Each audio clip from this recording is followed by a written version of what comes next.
Bonjour. I am Mary Casanova, and I'm here to read The Littlest Voyageur by Margie Preuss, illustrated by Cheryl Pilgrim. I am reading with permission from Holiday House Publishing. Pierre Petit Le Rouge, a red squirrel, and his crew of voyageurs have finally made it to the trading post at Grand Portage. In this chapter, Jean-Pierre is very excited to finally find out why the voyageurs have traveled so far. Voila. A horrible discovery is made. Alliance, shouted Jean Méchant. Everybody from our canoe, let's go! What are we doing? Asked Jean-Luc. It is time to prepare our goods for the trip back to Montreal. We leave tomorrow. This was it, the big moment. I couldn't help but squirm with anticipation. Le Rouge, Gentile scolded. All this crawling about on my head is making my scalp itch. Pardon-moi, said I, jumping off. Excuse-me, but I am so excited. And why was I excited? Because at long last, I would find out what we would receive in exchange for our goods. It made me want to sing. I trembled with excitement as I scampered up the trail. I could not help a few acrobatics along the way. I chirped. I barked. I threw in a few somersaults. We came to a building. Is this it? Jean-Luc asked. This is it, Jean Méchant said. This is it, I squeaked, and when the door opened, I flew inside ahead of the others. What would I find? Buckets of pine seeds, piles of acorns, boxes of mushrooms? But I saw none of these things. Instead, what did I behold? The skins of dead animals. To the front of me, to the back of me, to each side of me, and even above me.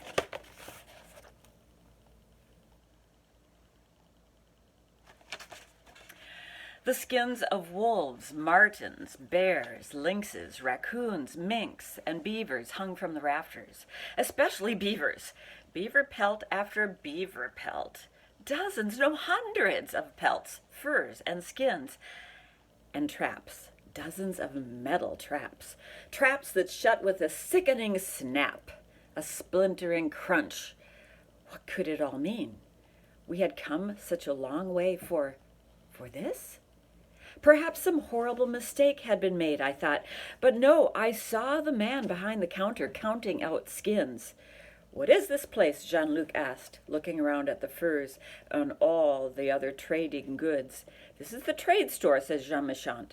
The rafters were hung with pelts, and furs were stacked on the tables. Shelves were piled high with blankets, bolts of cloth, beads, and silver jewelry. There were birch bark boxes and baskets full of wild rice and maple sugar. Here the Anishinaabe come to trade, bringing furs, fish, game, wild rice, and maple sugar. And here we pick up our furs for the return trip, explained Jean Gentile. These furs will be packed into bales, weighed, and bundled up for the long voyage to Montreal and beyond. But, I stammered. I ran along the shelves to talk to them. Perhaps I knocked a few beads off as I went.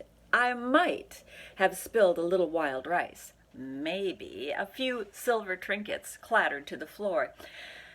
But was that any reason to chase me? Around and around the store I went, with several voyageurs close behind. I scampered up into the rafters. Shoo, shoo, the voyageurs said. Shoo, shoo, shouted the man behind the counter. Or do you want us to hang your sleek red suit from the rafters too? The men's laughter cut like daggers. Off I went, a blur of red. I darted. I dashed. I wove in and out of the furs. Up and down the walls I went. Here came the men after me, but it was a good small space crammed with goods.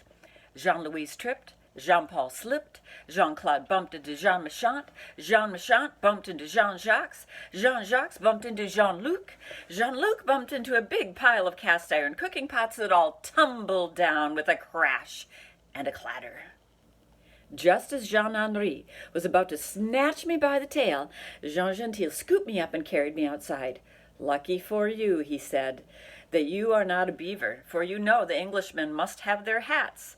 The hats made from the fur of beavers are so popular in England and Europe that every fellow there must have one or two or three. I groaned. Also, lucky for you that you are so small, Le Rouge, he said to me. Your pelt is not very valuable. Otherwise, they would be more curious about trying to catch you. At that, I had to sit down with my head between my knees.